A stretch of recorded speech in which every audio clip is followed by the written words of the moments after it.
La paragomiasis es una parasitosis producida por trematodos del género Paragominus, especialmente por el Paragominus westermani, frecuente en países tropicales. El parásito adulto se ubica habitualmente en el pulmón de algunos mamíferos y del hombre y los estadios larvarios en caracoles y cangrejos. La clínica cursa fundamentalmente con tos y expectoración hemotoica, lo cual hace que esta entidad se confunda con la tuberculosis pulmonar. Las imágenes radiológicas, el examen parasitológico del esputo y heces y las pruebas serológicas permiten establecer un diagnóstico correcto.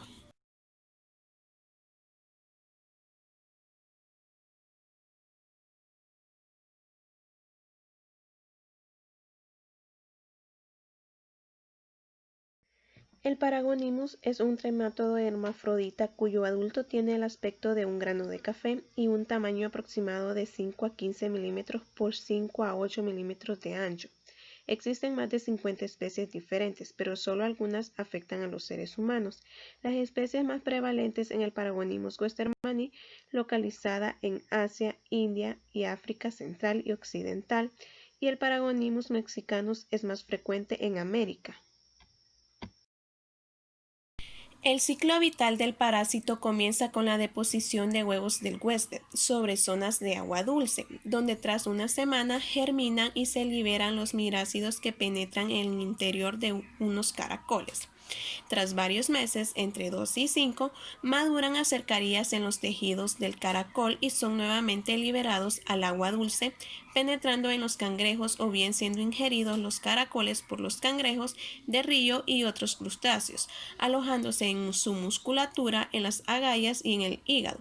Tras varias semanas, entre 6 y 8, se transforman en metacercarías infectivas. Cuando se ingieren cangrejos o carnes de otros animales infectados, las metacercarías penetran en el tubo digestivo, posteriormente atraviesan la pared intestinal, salen al peritoneo y de ahí, atravesando el diafragma, buscan el parenquima hepático, donde unas semanas 5 a 7 maduran hasta su forma adulta. Los adultos depositan los huevos más de 20.000 al día, que son depositados en el parenquima pulmonar o eliminados con la tos. Algunos son deglutidos y eliminados en las heces. Pueden vivir hasta 20 años en los humanos. La paragonimiasis se presenta como focos endémicos en diversos países de Latinoamérica y Asia y constituye problemas de salud regionales en estos países. En dichos focos están presentes los elementos de la cadena epidemiológica, los hospedadores definitivos y los intermediarios. Los primeros suelen ser mamíferos silvestres pequeños como el hurón, el pecarí, etc. Animales domésticos como el gato, el cual ha demostrado ser un buen animal de experimentación. Los primeros hospedadores intermediarios son caracoles pequeños y los segundos son cangrejos.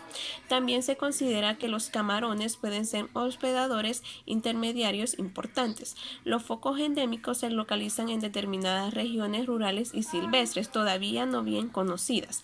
Se ha demostrado la presencia de paragomiasis en México, Panamá, Costa Rica, Guatemala, Honduras, Perú, El Salvador y Colombia. En Asia es muy frecuente en Filipinas y en Japón. Esta enfermedad no se transmite de persona a persona y el periodo de incubación es desconocido. La máxima incidencia se produce en personas de 11 a 15 años de edad.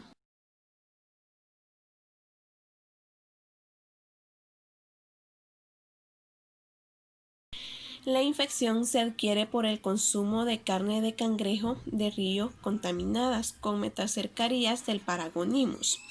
Los cangrejos crudos emborrachados en vino, con salsa de soya, vinagre, etc., son el origen de muchas infecciones. Ocasionalmente, el consumo de otras carnes poco cocinadas, como las aves, cerdo, jabalí, etc., contaminadas y poco cocinadas, pueden provocar la infección. Se ha descrito casos de infección por contaminación de cuchillos o tablas de cortar los alimentos y por el empleo de papas de cangrejo y jugo de crustáceos como medicamento tradicional para la fertilidad o la curación de sarampión en algunas culturas. Algunos signos y síntomas del Paragominus. Durante la invasión y la migración de los dermátodos pueden desarrollarse diarrea, dolor abdominal, fiebre, tos, urticaria, hepatoesplenomegalía y anormalidades pulmonares. Durante la fase crónica se desarrolla en los pulmones principalmente, aunque otros órganos pueden estar comprometidos. Las manifestaciones de las infecciones pulmonares aparecen lentamente y incluyen tos crónica, dolor torácico y disnea.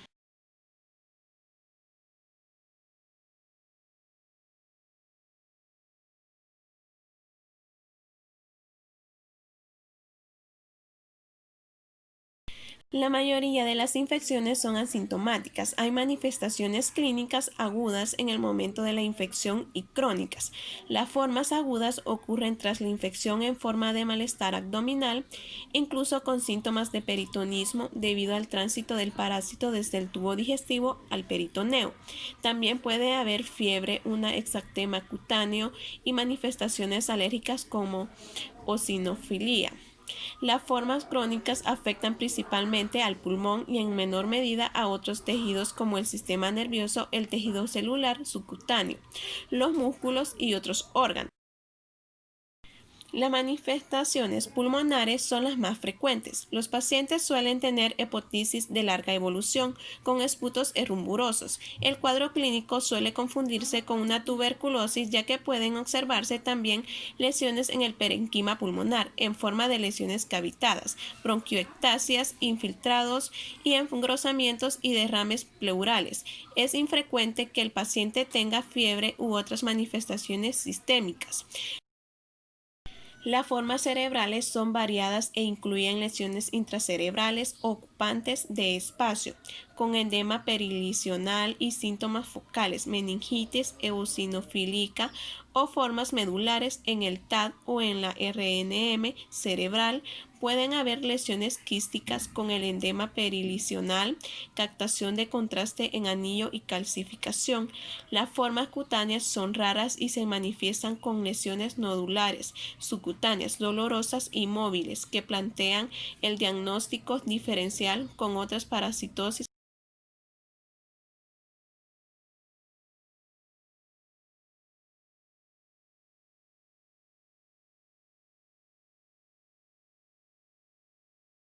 Las manifestaciones clínicas están relacionadas con el número de parásitos presentes en el pulmón, con la reacción inflamatoria producida y con la extensión de las cavidades formadas y conectadas con el exterior. La enfermedad tiene un comienzo insidioso y una evolución crónica. El periodo invasivo del parásito suele pasar inadvertido, aunque puede existir fiebre, náuseas, vómitos y diarrea. Al invadir el gusano la pared intestinal, el periodo de estado correspondiente a la presencia del parásito en el pulmón suele producir escasa sintomología, por lo que la concurrencia del paciente a un centro de salud suele hacerse solamente cuando tiene tos persistente o bien cuando aparece disnea y expectoración sanguinolenta. Se sospecha la paragonimiasis cuando a estos pacientes diagnosticados de tuberculosis no se le encuentra el bacilo de Cons en el esputo. También permite establecer la sospecha cuando el paciente procede de zonas endémicas y tiene el hábito de consumir cangrejos insuficientemente cocinados. El estudio radiológico muestra lesiones infiltrativas y a veces cavidades pequeñas, y más raramente cavidades grandes que asemejan a un panal de abejas.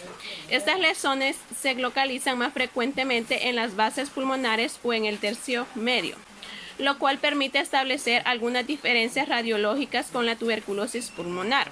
Los exámenes de laboratorio excluyen la búsqueda de huevos de Paragominus en el esputo y en las heces, ya que por deglución estos huevos pueden pasar el aparato digestivo.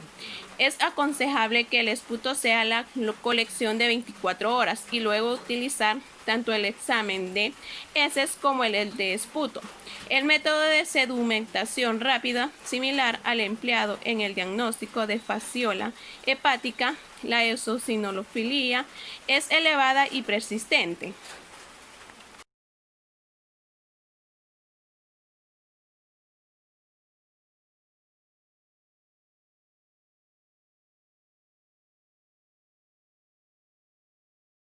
El paracicuatel en dosis de 25 miligramos por vía oral 3 veces al día durante 2 días es el fármaco de elección para las paragominiasis. El paracicuatel se utiliza para tratar las infecciones extrapulmonares, pero pueden ser necesarios varios cursos.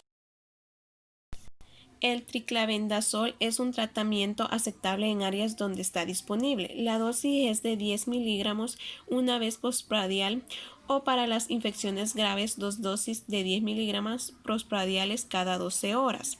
Para las infecciones cerebrales, un curso corto de corticosteroides puede administrarse con paracicuatel para reducir la respuesta inflamatoria inducida por la muerte aleta caudal. En ciertos pacientes está indicada la cirugía para explantar lesiones cutáneas o raras veces quistes encefálicos.